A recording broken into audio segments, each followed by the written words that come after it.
তুমি জান্নাতের কোন দরজা দিয়ে যেতে চাও কমেন্টে অবশ্যই জানাও। জান্নাতের 8টি দরজা আছে। প্রথম দরজা বাব আল জিকির। এই দরজা দিয়ে সেই সব মুসলমান প্রবেশ করবে যারা আল্লাহর জিকির করে।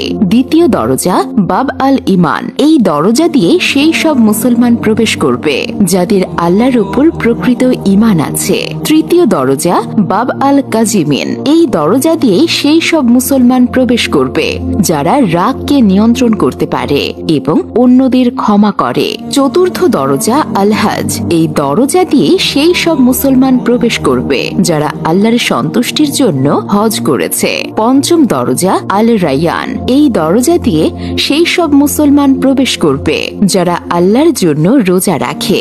ষষ্ঠ দরজা আল সাদাকা। এই দরজা দিয়ে সেই সব মুসলমান প্রবেশ করবে যারা আল্লাহ তাআলার সন্তুষ্টির জন্য দান খয়রাত করে। সপ্তম দরজা আল জিহাদ। এই দরজা দিয়ে সেই সব মুসলমান প্রবেশ করবে যারা আল্লাহর রাস্তায় জিহাদ করে। অষ্টম দরজা আল সালাত। এই দরজা দিয়ে সেই সব মুসলমান প্রবেশ করবে যারা নামাজের ব্যাপারে নিয়মিত ছিল।